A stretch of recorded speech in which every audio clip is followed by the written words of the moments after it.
कि आज वेख लो फिर दूसरी तरफ इतनी सहूलतों के बावजूद मस्जिद मरसीहा खां है नमाजी ना रहे। मस्जिद मरसीहा खां है नमाजी न रहे।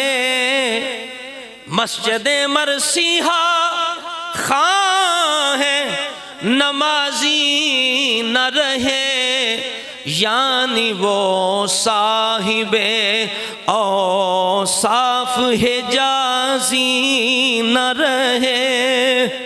आ गया सहाबा किराम की क्या शान है, वो कैसे नमाजी थे, जंग के अंदर भी नमाज नहीं छड़ दे।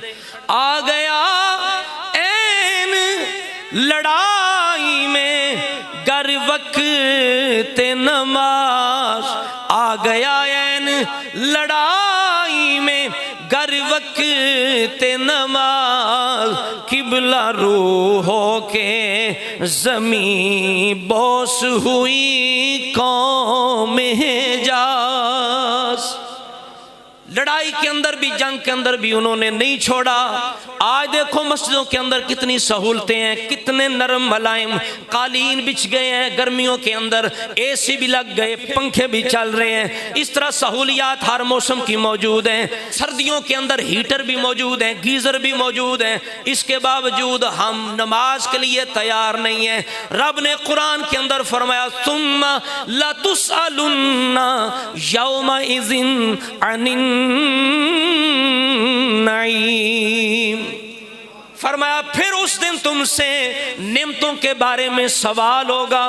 वो जो सादे दौर के अंदर लोग चले गए उनका हिसाब भी बिल्कुल आसान है, हमारा हिसाब व किताब भी बढ़ता जा रहा है। कोठी का अलग हिसाब होगा, गाड़ी का अलग हिसाब होगा, मुलाजम का अलग हिसाब होगा। इसी तरह ये मस्जिदों के अंदर जितनी भी सहूलतें हैं इनका अलग हिसाब होगा। कालीन भी मौजूद था, पक्खा भी मौजूद था, इसी तरह मस्जिद के अंदर एसी भी मौजूद था, गीजर भी मौजूद था, सारी सहूलतें मेरे घर में मौजूद थी। फिर किस चीज ने तुझे रोके रखा? तू नमाज के लिए तैयार क्यों ना हुआ? तूने नमाज की पाबंदी क्यों ना की? इसलिए क़यामत वाले दिन जो बेनमाजी हैं उनसे पहले बेनमाजियों से बढ़ के नमाज के बारे में हिसाब लिया जाएगा।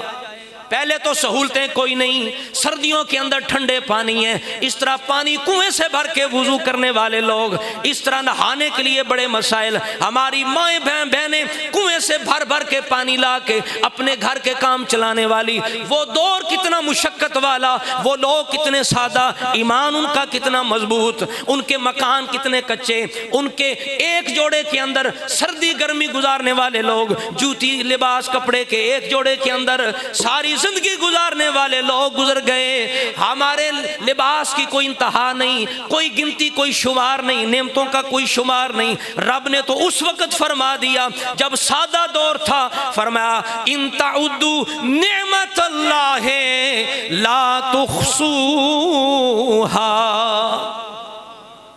ये उस दौर की बात है। अल्लाह ताला ने सहाबा को भी ये फरमाया था, उस दौर के लिए भी फरमाया था अल्लाह की नेमतों का कोई शुमार, अल्लाह की नेमतों का कोई शुमार नहीं है। तो इस दौर के अंदर जब वाकई नेमतें इतनी हो गई कि हम खुद भी शुमार नहीं कर सकते, तो अब इस दौर के बारे में कितना सख्त हिसाब होगा, कितना सख्त हिसाब होगा। इसलिए बेनमाजियों को ये बात, ये मस्जिदें खूबसूरत इसलिए नहीं बनाई कि फ़ख्र जतलाया जाए कि मस्जिद बड़ी अच्छी बन गई।